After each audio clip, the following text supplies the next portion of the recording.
सकाळ मु डॉक्टर शिवप्रसन्न पाठी प्रिय छात्र छात्रीगण आज आलोचना कार्यक्रम आम 20 गोटी प्रश्न उत्तर आलोचना करवा जहाँ कि independent and partition of India. Independent और पार्टीशन ऑफ इंडिया रो आम 20 गोटी गुरुत्वपूर्ण प्रश्न उत्तर को आज आम ये आलोचना कार्यक्रम आलोचना करवा। चलो देखिए प्रथम प्रश्न कौन कहूँ। प्रथम प्रश्न कहला What was the deadline of power transfer to India by British? August 15, 1947, June 30, 1948, July 31, 1948, none of the above.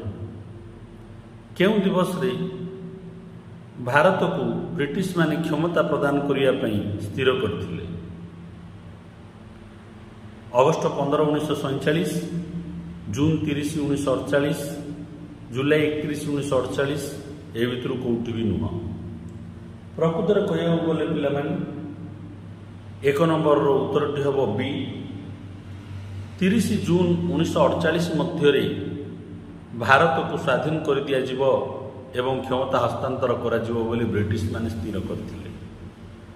1 उत्तरटी हम बी। तापर देखिए 2 Who was the president of Indian National Congress during the partition of India? जेतेबेले Bharat विभाजन है से समय भारतीय जातीय कांग्रेस रो सभापति किए थिले?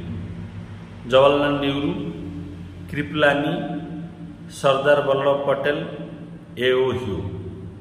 तो पिलाने ये 2 नंबर रहो उत्तर पिलाने बी कृपलानी। कृपलानी थिले भारतीय जातीय कांग्रेस आईएनसी रो सभापति जेतेबेले भारत विभाजन है। 2 नंबर रो उत्तर होउछ पिला माने बी। तापर देखिए 3 number who was the viceroy of British ruled India during the partition of India? किए वाइसरॉय थिले ब्रिटिश शासित भारत रो जेतेबेले भारत को विभाजन करा गला? तार अर्थ भारत विभाजन समय रे ब्रिटिश तरफ किए वाइसरॉय थिले भारत रे? Mountbatten, Wavell, Minto, none of the above. तो पिला माने 3 नंबर उत्तरटा होछि लॉर्ड हम माउंटबेटन। ये लॉर्ड लिखिदेवे। लॉर्ड माउंटबेटन थिले सभापति वाइसरॉय ब्रिटिश इंडिया रो से विभाजन करथिले। वावेल पर आसथिले लॉर्ड माउंटबेटन। तापर आम देखिए नेक्स्ट प्रश्न 4 नंबर प्रश्न आम कौन कहूँ पे Which of the following organization demanded a separate Hindu province during partition of India? Muslim League, Hindu Mahasabha, HRA, Sikh Religion Peoples। यही कौ अनुष्ठान पिला जे कि डिमांड करथिला जे हिंदू मानक पे गोटे स्वतंत्र प्रदेश तैयार करा स्वाधीन भाव? मुस्लिम लीग कहिथिला ना हिंदू महासभा कहिथिला ना HRA कहिथिला ना सिख रिलीजियन पीपुल कहिथिला? अनुष्ठान 4 रो उत्तर पिला माने हबो बी हिंदू महासभा। हिंदू महासभार डिमांड थिला जे सेपरेट हिंदू प्रोविंस तैयार करा जाऊ भारत विभाजन हेबा समय। तापर देखिए 5 Who stated rather than have a battle we shall let them have the Pakistan provide you allow Bengal and Punjab to the partition in fair manner? Jawaharlal Nehru, Kripalani, Gandhi ji, Mountbatten. किए कहिथिले rather than have a battle we shall let them have the Pakistan provide you allow Bengal and Punjab to be partition in fair manner? कौन सी विद्रोह विप्लव कर नहीं, सठिक भाव विभाजन कर। आमे बेंगाल और पंजाब मध्य आपण को दौचु से भितर पाकिस्तान को गला पाकिस्तान प्रस्तुत कर। किए कही कथा? 5 नंबर पे उत्तरटी हम बी कृपलानी। कृपलानी से समय इंडियन नेशनल कांग्रेस सभापति थिले, से ही मत रखिथिले। तापर देखिए आम पे 6 number In which of the day Indian Independence Act passed in the British Parliament?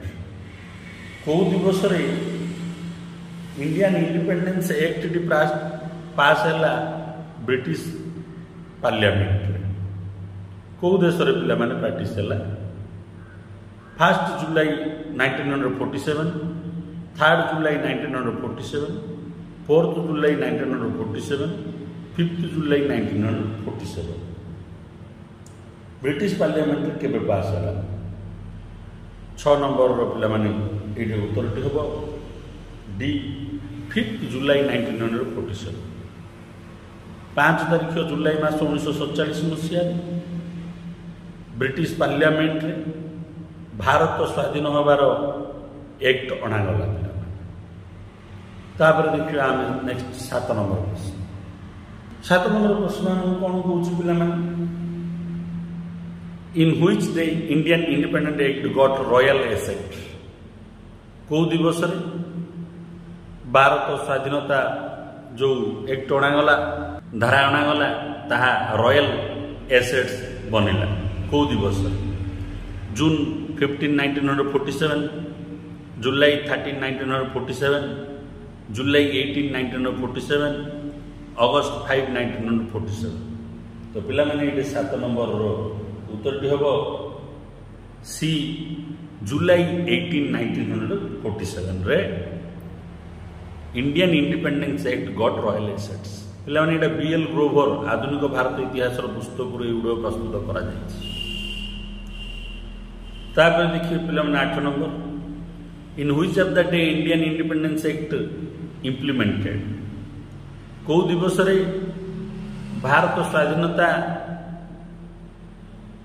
जो एक्ट धाराटी अणा जाइतिला ता कार्य परिणत है अगस्त 12 1947, अगस्त 13 1947, अगस्त 15 1947, अगस्त 14 1947 12, 13, 14, 15 तारीख सीरियल अच्छी 1947 मसीहा अगस्त मास से अति सहज उत्तर थे पाने ये उत्तर पिला हम सी अगस्त 15 1947 मसीह भारत स्वाधीन होता एक्ट जो ब्रिटिश संविधान अणा जाता कार्य परिणत करा तार अर्थ भारत को स्वाधीन प्रदान करा देखिए पिला 9 नंबर प्रश्न According to Indian independence 1947, Pakistan independent on which of the day जो भारत स्वाधीनता धाराटी अणागला 1947 मसीह ब्रिटिश अधिवेशन पार्लियामेंट रे से अनुजाई पाकिस्तान केबे स्वाधीन होला 14 अगस्त 1947, 15 अगस्त 1948, 16 अगस्त 1949, 17 अगस्त 1946 मन रखु पे ये उत्तरटी हम 14 अगस्त 1947 कहीं 14 अगस्त मध्यरात्रि जोटा कि राति 12टा पर 15 अगस्त होता 12टा पूर्वर पाकिस्तान स्वाधीनता लाभ करछि तेणु ताको कहा जाउछि 14 से अगस्त 14 रे स्वाधीन होछि बोली कहा जाउछि 1947 मसीहा 9 नंबर उत्तर हम तापर आम देखिए पिला 10 number who appointed as first governor general of Pakistan independent माने स्वाधीन पाकिस्तान रो किए प्रथम गवर्नर जनरल भाव में नियुक्ति पाइले आगा खान, अली अहमद खान, मोहम्मद जिन्ना, मोहम्मद अली जिन्ना, शौकत अली तो 10 नंबर उत्तर पिला हम सी मोहम्मद अली जिन्ना भारत में किंतु British Lord Mountbatten governor general भाव रहिले किंतु क्षमता लोभी मोहम्मद अली जिन्ना जी कि गवर्नर जनरल रूप में प्रथम नियुक्ति पाई स्वाधीन पाकिस्तान रे तब देखिए पिला 11 नंबर प्रश्न 11 नंबर प्रश्न कौन कौन in which session INC approved the non cooperation programme यो अधिवेशन रे आईएनसी नॉन कोऑपरेशन प्रोग्राम को एप्रूव करथिला पिला माने तो पिला माने इटा दुईटा प्रिंट मिस्टेक अछि केतटा प्रश्नर किंतु मो ये उत्तरटी कही रखे पिला माने दुईटी प्रिंट देइछि सेप्टेम्बर 1920 कलकत्ता अधिवेशन डिसेम्बर 20 नागपुर अधिवेशन। तो पिलामाने ये गुरुत्वपूर्ण प्रश्नटीए पचारुचे भारतीय जातीय कांग्रेस अधिवेशन वर्किंग कमिटी सॉरी जो ये पचार नॉन कोऑपरेशन मूवमेंट एप्रूवल को अधिवेशन कला इंडियन नेशनल कांग्रेस। तो पिलामाने ये 11 नंबर उत्तर हम सेप्टेम्बर 1920 कालकाटा अधिवेशन। आ दुईटी प्रिंट मिस्टेक पिलामाने दुईटी अधिवेशन दी नागपुर रे पूर्ण स्वाधीन हम बी उत्तर बी हम अलग ये हम बर्तमान 11 उत्तर हूँ ए।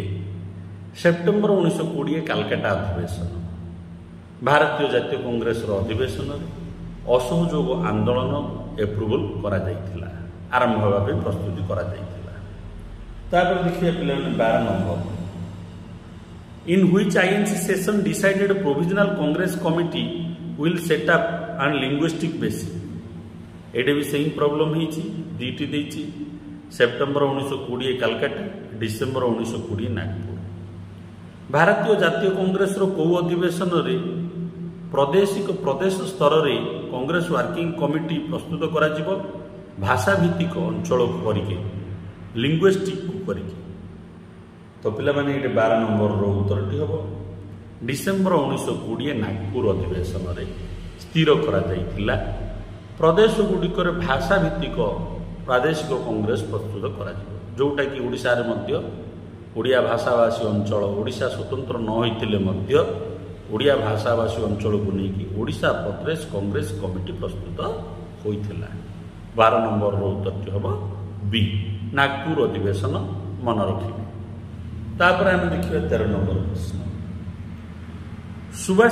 Subhash Bose head the principal of which of the organisation. को अनुष्ठान सुभाष बोस प्रिंसिपल अध्यक्ष दायित्व रे किछि दिन पे थिले जामिया मिल्ला institute Gujarat Vidyapith national college Calcutta Kashi विद्यापीठ। श्रद्धेय श्री सुभाष चंद्र बोस को अनुष्ठानटीर अध्यक्ष भाव में काम तुले। 13 नंबर पिला माने उत्तर हम सी national college Calcutta. Subhash Chandra Bose एटीर principal थिले पिला माने किछि दिन पय। तापर हम देखिए पिला माने 14 नंबर प्रश्न कौन कहूछ during the non cooperation movement in which place start no tax movement. निम्न दैथिबा को अंचल रे कर न देबा पई आंदोलन आरंभ होई गेला असहयोग आंदोलन समय मिदनापुर गंजाम मुंबई छत्तीसगढ़। तो पिला माने ये उत्तरटी हम मिदनापुर अंचल 14 मिदनापुर अंचल रे कर न देबा पई आंदोलन आरंभ होई गेला। तापर हम देखिए नेक्स्ट पिला माने 15 नंबर प्रश्न 15 नंबर प्रश्न कौन कहूछ who lead the Assam tea plantation strike during the non cooperation movement. असहयोग आंदोलन समय आसाम अंचल रे जो विद्रोह देखा जाइतिला ब्रिटिश मानक अधीन रे आसाम टी प्लांटेशन जो बगीचा गुड़िक टी चाष होता से विद्रोह ब्रिटिश को सहयोग करा जाई नथिला तार नेतृत्व किए नहीं Mohammad Ali Jinnah BC Pal JM Sengupta GS Kharpode. Non cooperation समय प्रश्न पिला माने टिके भीतर रही प्रश्न 15 नंबर उत्तरटा पिला माने हम जेएम सेनगुप्ता। 15 उत्तर हम सी जेएम सेनगुप्ता आसाम रो चा बगीचार जो विद्रोह देखा देइतिला ब्रिटिश मानकर तार नेतृत्व नहीं। तापर देखिए नेक्स्ट प्रश्न 16 नंबर प्रश्न कौन कहूची in which year prince of Wales came to India. Prince of Wales Bharat को केउ मसीह आसते 1818 1820 1821 1822। तो पिला माने 16 नंबर उत्तरटी हम सी 1821 मसीह प्रिंस ऑफ वेल्स भारत को भ्रमण उद्देश्य रे आसीथिले। तापर हम देखिए पिला माने 17 which of the following local movement not start during the time of non cooperation movement. Awadh किसान मूवमेंट यूपी यूपी एका मूवमेंट, मालबार रे मिपाल रिवोल्ट, जटिया सरकार तालचेर। एटा कोटा ए भीतर नॉन कोऑपरेशन मूवमेंट समयर आंचलिक मूवमेंट नुह बोली पचारि। 17 नंबर उत्तरटा पिला माने डी जटिया सरकार तालचेर। एटा पिला माने स्वाधीनता समयर कथा, क्वाइट इंडिया मूवमेंट समयर कथा। किंतु अवध किसान मूवमेंट यूपी रो ये असहयोग आंदोलन समय आरंभ होता आंचलिक मूवमेंट भाव में। एका मूवमेंट यूपी रे ये भी आरंभ होता नॉन कोऑपरेशन मूवमेंट समय यूपी रे। मालबार अंचल रे मापिला रिवोल्ट आंचलिक मुस्लिम माने आरंभ करथिले मालबार अंचल रे।